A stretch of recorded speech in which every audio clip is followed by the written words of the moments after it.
Talking about something really important. Grab your note sheets because we're going to move on forward.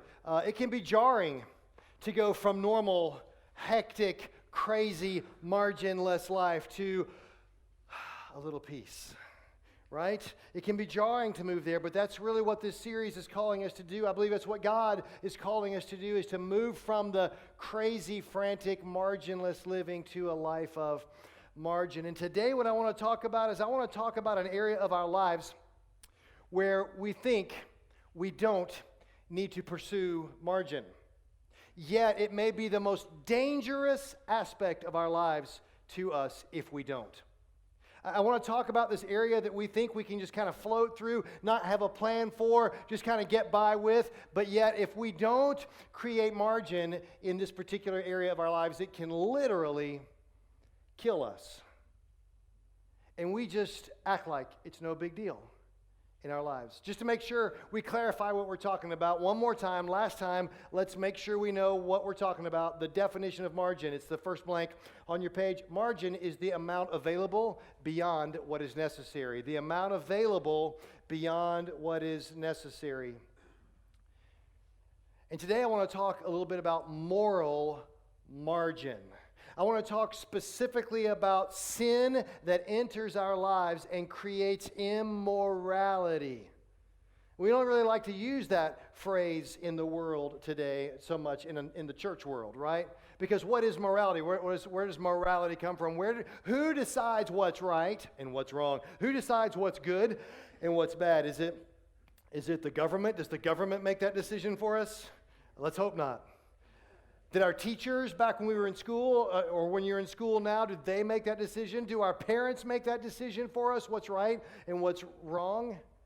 Does the Bible make the decision? And I want to say, let's look at what the truth is about morality and what it really is in our lives and how we can deal with it. And I want to be clear right off the bat. I want to be really clear that all of us struggle with our own morality. All of us struggle with being good versus being bad, being right versus being wrong. All of us struggle with what to do and what not to do all the time. But James, the brother of Jesus, was really clear to us about where that comes from and what that looks like. In fact, he's writing his letter to us, to believers, and here's what he says in James 1. He says, remember, when you're being tempted, do not say, God is tempting me. When you get tempted, don't blame God for that. That's not God's fault. God's not on that. In fact, he goes on and is really clear about it. He says God is never tempted to do wrong, and he never tempts anyone else. God's not somewhere off up in heaven arranging circumstances for Amy and saying, oh, let's put her right here in the middle of this, and let's see how she does now. That's... hello, yeah. We don't need God to do that for us, do we? Yeah, God, that's not God at all. God's not evil. And God does not tempt you with or into evil. When you get tempted, don't blame God for that, is what James is telling us. He goes on, and here's what he says. He says, temptation comes from here. It comes from our own desires.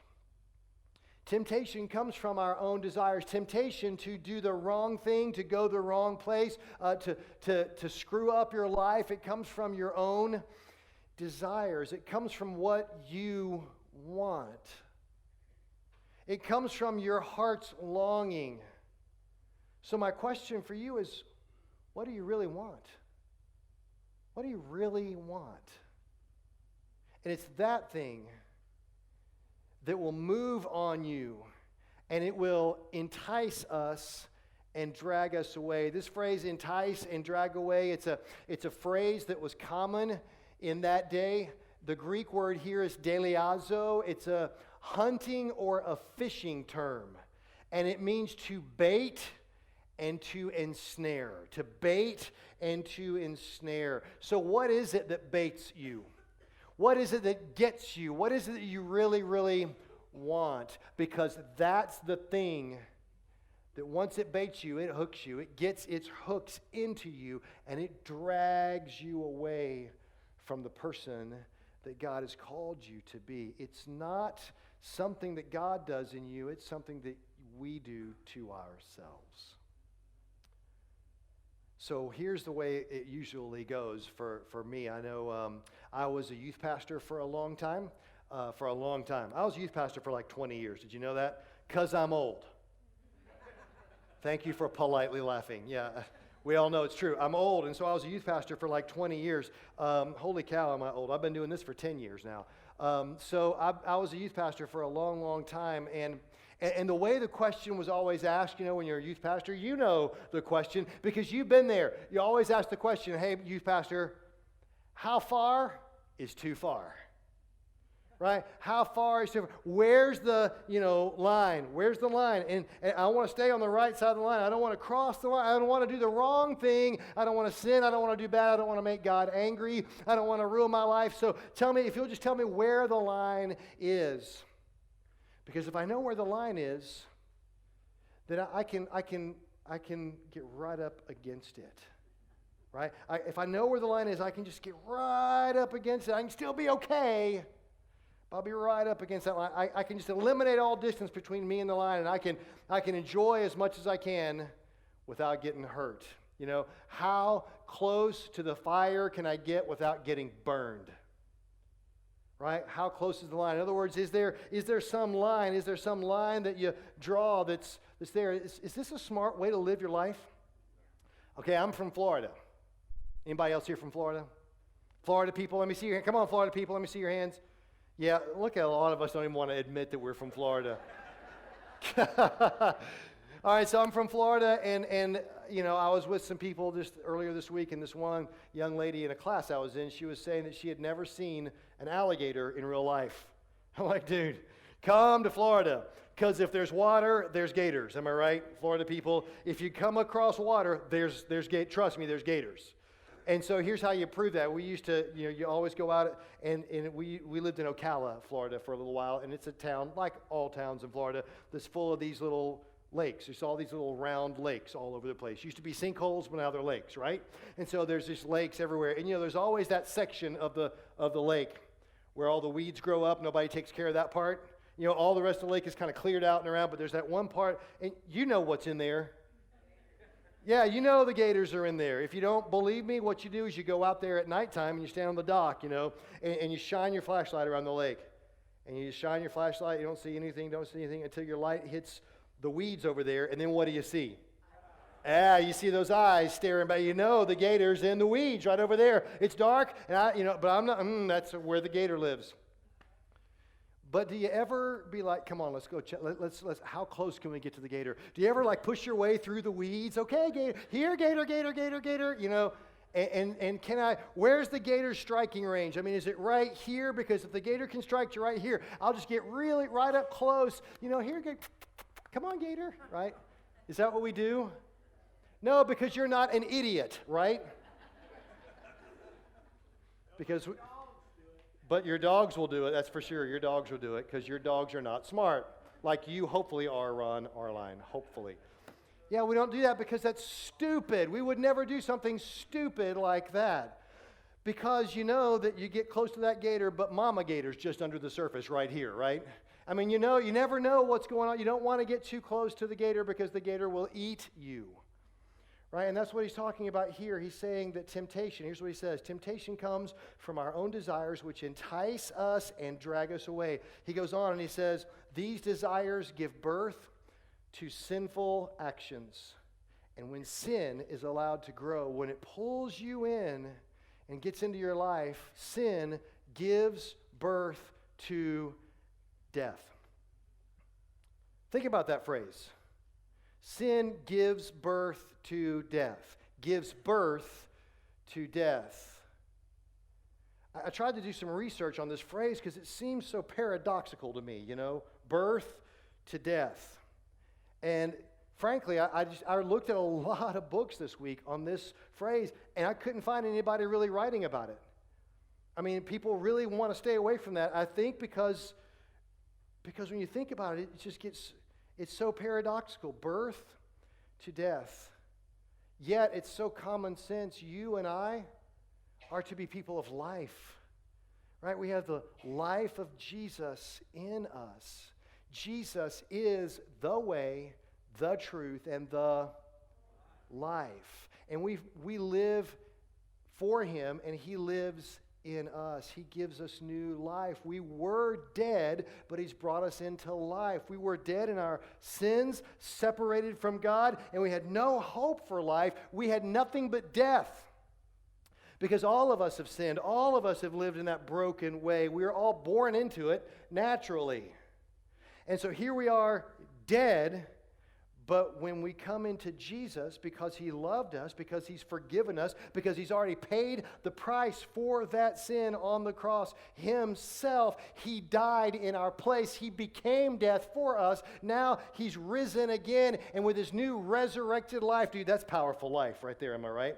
With his new resurrected life, he now lives in and through us. We are people of life. We're people of light. We're people of abundance. That's who we are. But when we have sin in our lives, sin gives birth to death. You know, I think of cancer. You know, in a living organism, you've got this death spreading. And the more it takes over, the more it kills you. Right? Sin gives birth to death in our lives. What does that look like? You know, a lot of us have dealt with this. We've made bad decisions. I want to talk specifically about sexual sin, sexual bad decisions we've made in our lives. And you know people like I do that have fallen in sexual sin. And you know what kind of death that leads to. It can lead to the loss of a relationship, loss of your family life. You lose the respect of your children. You lose your reputation in the community among the people that you know and love. You lose your freedom. And man, if diseases get involved, it can be even worse. You can lose your future. Yeah. Sin gives birth to death. So what we want to do, what we all want to do, is we want to say, okay, I want to build a force field between me and any kind of sin. I want to build a wall and let the sin pay for it, right? I want to make sure that I've got some impenetrable wall so that I cannot sin and so that sin cannot get to me. That's what we want to do. We want to build that wall so we can go ahead and bounce through life and bounce off of that line as much as we still can. But that's not what Scripture calls us to. That's not what God calls us to. He doesn't call us to build a wall against sin. There is no wall against sin, because where does sin come from? Yeah, it ain't outside the wall. Sin is inside the wall. It's coming from inside the house, right? So sin is going to be in your life. Sin's going to come along, and it's going to entice you. You know, I mean, it just happens. Like when the air conditioner is not on and it's 100 degrees on the stage, it'll make you want to sin. Thank you, Jason. He's working on that right now. God doesn't call us to put an impenetrable force field, to build a wall. There is no wall. So what does he call us to do? The Apostle Paul was very explicit about how to deal with this, how to deal with sin in our lives. And he uses an interesting word. Look at 1 Corinthians. He says this. He says to flee from sexual immorality. Flee from sexual immorality. I'm going to say it again. Flee from it. Run from it. I had to look this up because I don't see anybody in our culture doing this. Flee from sexual immorality? You got to be kidding me. To flee means to run, to put distance between you and that thing, to create margin. It literally means to create space between you and the thing that you are fleeing from.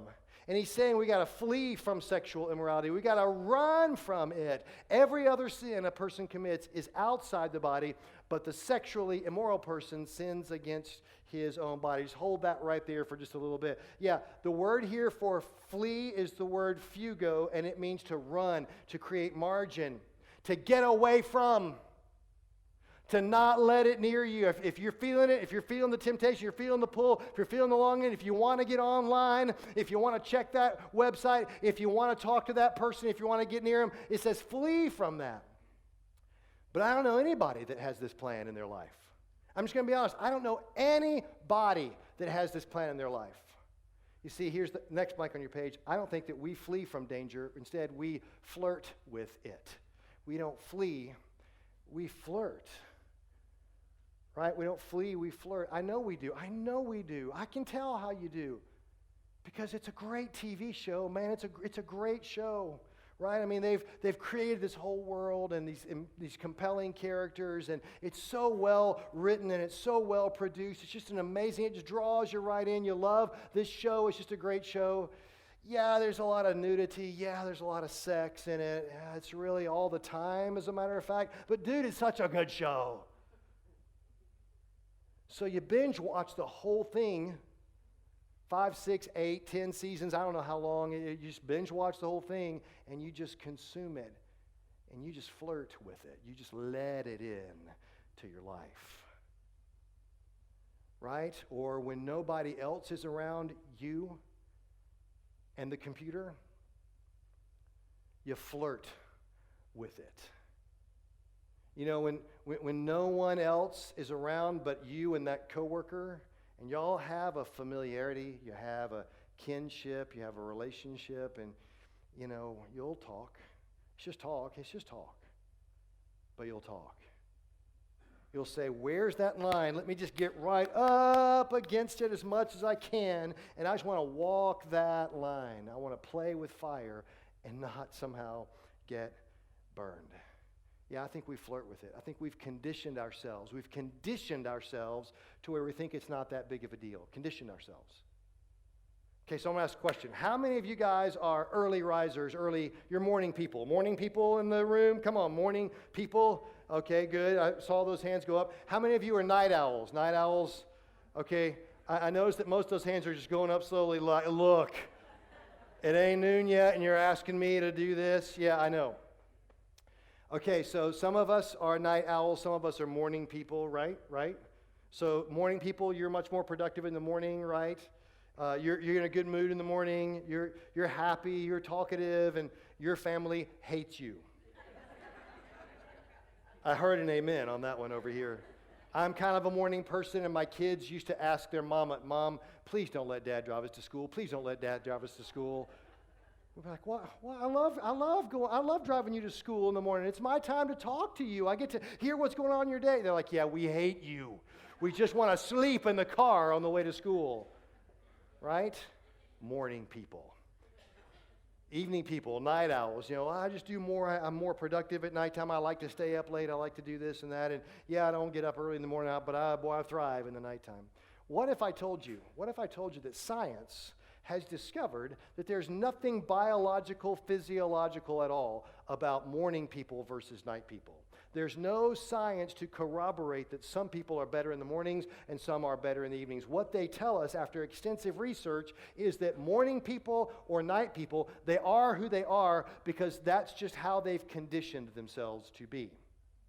It's not something that's just in your DNA. It's not something that's in your wiring. It's just how you've conditioned yourself. So what that means is at some point, the night owl learned that, boy, after everybody goes to bed, I can be productive. I can move forward. I can do what I do. It's cool. Somehow along the way, the morning person has decided that I just like to get up early. I like to get in the office before everybody else, and I just like to get stuff done. And so we've just conditioned ourselves into these things, and now we think that our way is the right way, right?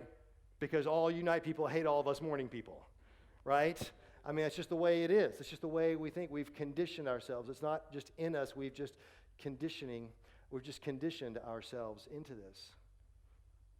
Because the way you condition yourself is who you become. And so here we're talking about sexual sin, and Paul is telling us about sexual sin, and he's like, hey, don't condition yourself into this. Don't think that that's okay, because he says this sin is greater than all the others. I'm going to look back at it really quickly. He says that every other sin a person commits is outside the body, but the sexually immoral person sins against his own body. What he's saying here, I want to be really clear about this for everybody. What he's saying here is that sexual sin is bigger than other sins. It's bigger than other sins. You're like, well, hold on, Steve. I thought all sins were equal. I thought they were all equal. No, that's not what the Bible says at all. The Bible doesn't say that. Now, I want to be really clear that all sin is equally punishable. The wages of sin, period. All sin, the wages of sin is what? Death. All sin equally punishable, but also all sin equally forgivable by Jesus. Jesus paid the price for it all, and he said on the cross, it is finished. It's done, paid in full, all of it paid for. So all sin equally punishable, all sin equally forgivable, but not all sin carries the same consequence. And what he's saying here is that sexual sin is bigger because, you may be able to sin and get past a little white lie. You may be able to sin and get past a little, keeping the change, after they give you the wrong change at the grocery store. You may be able to sin and get past that. But when you sin sexually, you bring on yourself consequences that could last the rest of your life. Right? I mean, when you run off with that person that's not your spouse, you could ruin everything in your life. When you give in to that pressure, teenager, when you give in to that pressure of having sex outside of marriage, man, you don't even know the psychological, the emotional, and potentially the physical consequences that you'll be dealing with for the rest of your life. I mean, sexual sin brings so much more in the way of consequences. It can ruin your future. One bad sexual decision can cost you for the rest of your life. So he goes on and he says right there in 1 Corinthians 6, he says, do you not know that your body is a temple of the Holy Spirit within you, whom you have from God? You are not your own. He says it right here. You are not your own. Let me say it again. You are not your own. You were bought with a price. So glorify God in your body. He owns you. You are His. He owns you because He loves you, and He sacrificed everything for you. So why do you think that it's your body, your choice? This is one of the reasons that we in church world love life and we hate this idea of choice. It's because we believe that every single human life is a gift from God. And we believe that every single one of them, whether born or unborn, every life is sacred, it is holy, it is loved by God, and is potentially bought with a price because God so loved the world. And so that's why we stand for life, and we are so against abortion. I know the culture's changing. I know the culture's turning on this, but this is a big deal to us because I believe it's a huge deal to God. You are not your own. You are not your own. And when you give in, when you make this bad decision, you bring consequences like never before. So I want to kind of introduce an idea for you about the line and about having distance between you and the line. Because a lot of us, I mean, I can look across the room, and some of us are far, far, far, far from this line. But some of us are close. And there's different times in your life where you get close. Some of those of us that try to be the farthest, sometimes we end up getting really close. And I want to introduce an idea that may be a little foreign, so just work with me through it. It's the next blank on your page. It's this: moral margin is more about direction than distance. It's more about direction than distance. It's more about what direction your life is pointing in and where you're going. Moral margin isn't about deciding where the line is and saying this is right and this is wrong, so I will do this and I won't do that. That's not what moral margin is. Moral margin isn't about just deciding I'm going to be on one side or the other. It's about what direction your life is taking. And what direction is your life taking? Because Jesus says, I'm going to say it again, Jesus says, I am the way, the truth, and the Life. Jesus says, I am your life. I am the way that you should live. It's about me, not about a line. It's about chasing after, pursuing, always running after me, follower of Christ. It's about following in the footsteps of Jesus himself. And it's about always having that trajectory away from the line and toward him. It's about getting your eyes off the line, how close can I get to the fire, and putting your eyes on to Jesus and living in his direction.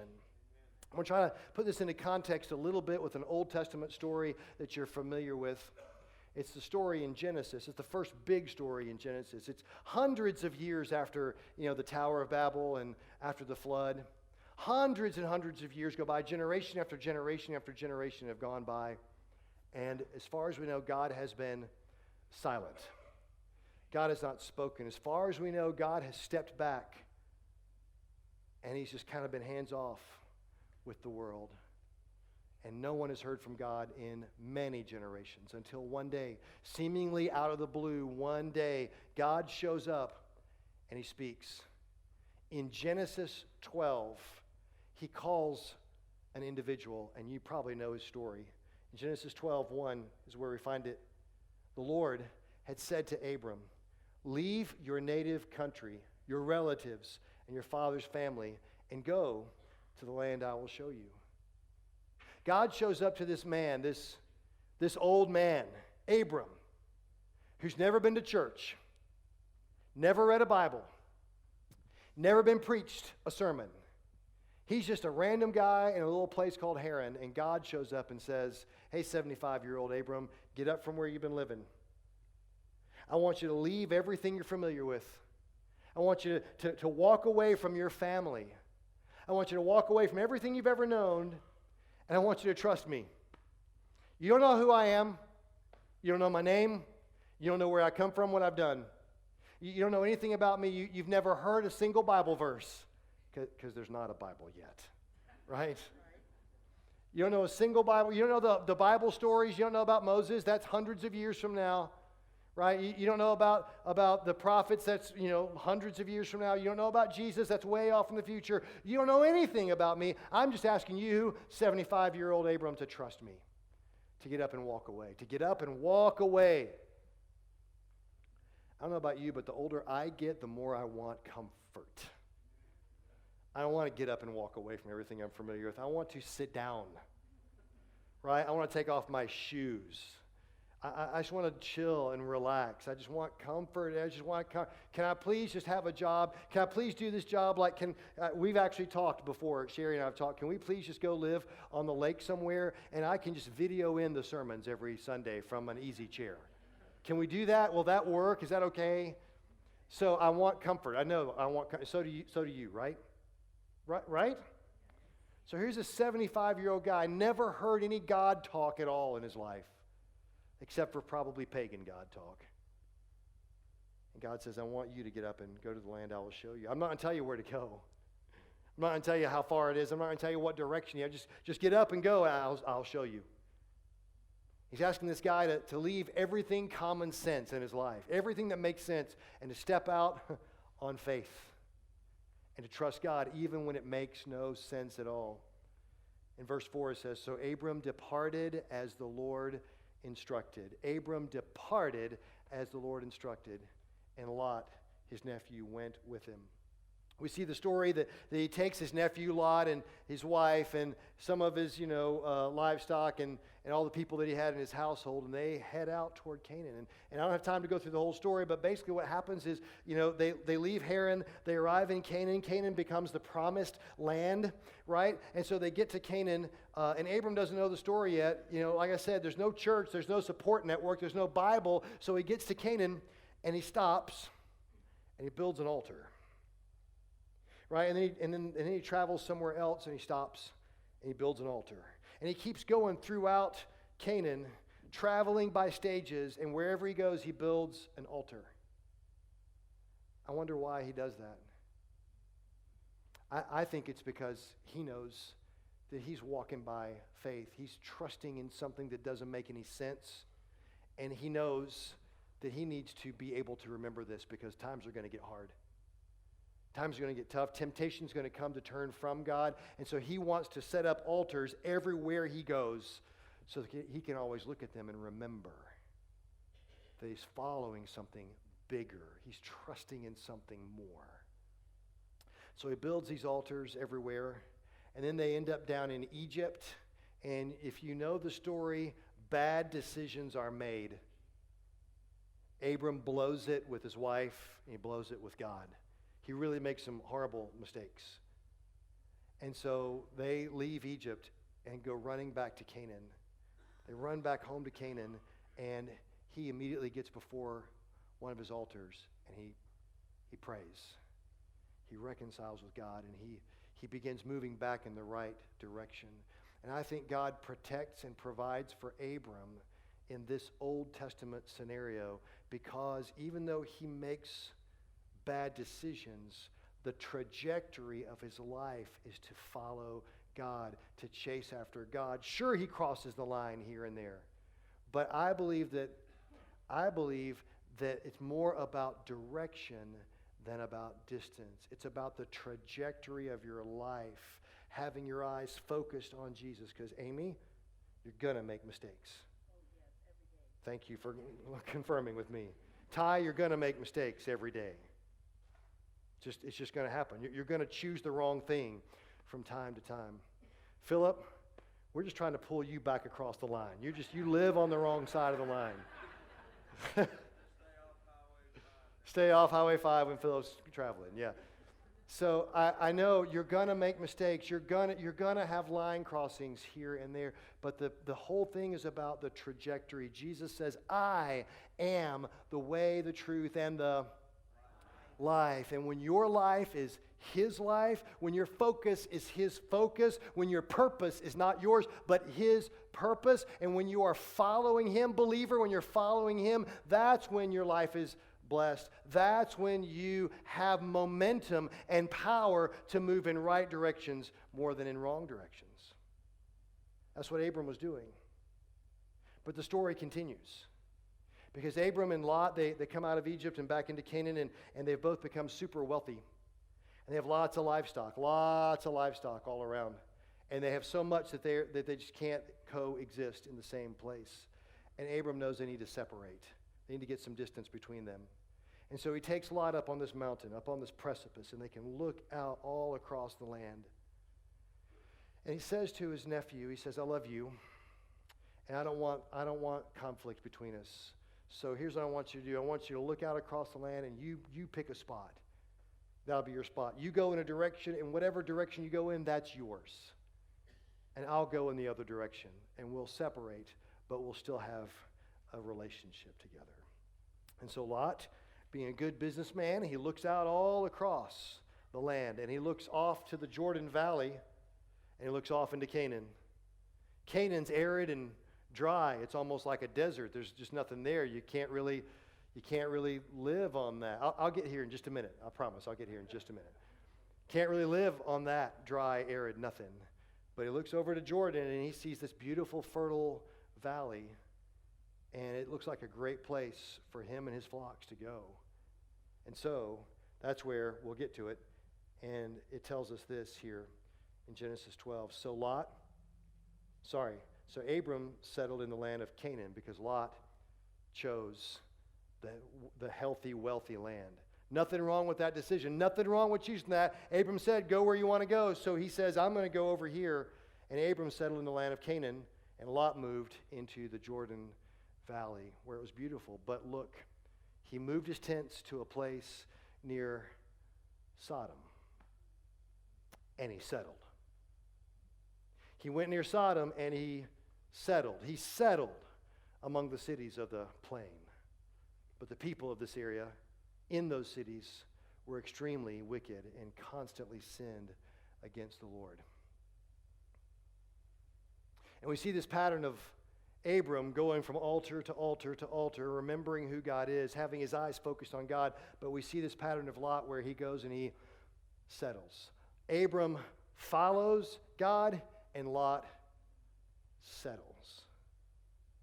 So you see him at first, he settles in the valley near the cities. Then later on, you find him, and he's kind of on the outskirts of the city of Sodom. And then before long, he's living in the middle of the city. And you know what happened with Sodom and Gomorrah. In fact, when the angel of the Lord shows up to warn Lot and his family, hey, you better get out of here because destruction is coming. You remember what happened? Lot hesitated. He didn't want to leave. And he ends up running out with his wife, but it was kind of too late. And she turns to look to see what's going on, and she turns into what? A pillar of salt. And temptation has turned into sin, giving birth to death. Can you imagine the loss? Because you know you settled, and you hesitated, and he lost out as a result. Hey, no wonder the Christian divorce rate is just as high as the non-Christian divorce rate. It's because we settle. No wonder Christian families are just as broken as non-Christian families. It's because we think that we can just have a force field and still live right up on the line. We can settle to live the way everyone else in the world lives. But my question for you is this, believer, this follower of Jesus, next blank on your page, am I following or am I just settling? Are my eyes focused on him or on a line? Am I trying to die to myself and let him live through me, or am I just playing with fire and hoping not to get burned? So look at the permissiveness that you have in your life towards sin. You're like, hey, yeah, I've got a member of the opposite sex at work, and they're my special friend, and we just kind of hang together. Is that a problem? Is that a sin? Is that over the line? Well, no. You can have a friend of the opposite sex. That's cool, sure. Okay. Is it okay though if the two of us, we kind of hang out alone together some at special times? Well, that seems pretty close to the line. I mean, well, we're just hanging out and talking. We're just talking. Okay, but it seems like you're drifting toward the line. It seems like you're asking me, am I too close to a line? And you're not asking me how to love Jesus more. Okay, well, we're just talking. Is it okay? Is it okay if I share my deepest, darkest, my closest stories? Maybe even talk about how my marriage is on the rocks with this person. I think you have your toe on the line right now. I think now you're on the line, and you're asking me, where's the line, rather than who is Jesus in my life. Right? Because sin, it baits us, and it pulls us in. It's gradual. It's a little bit at a time, and we get conditioned to thinking that it's okay, and we settle, and we fall, and our lives are destroyed. The pattern of the believer is not to be conditioned into settling. The pattern of the believer is to focus on Christ, to always be focusing on him, and the engine for that in our lives is loving God, loving others, and making disciples. I believe that when we follow him in doing the things that he did, the things that he called us to do, that's the engine that drives us farther and farther from the line and more in line with who he is. And my encouragement to you is that you would be a person that, last blank, takes daily steps towards Jesus. Daily steps towards Jesus every day. Not just Sunday, not just life group day, but daily steps, loving God, loving others, and making disciples, becoming more and more like Jesus. Let's pray together.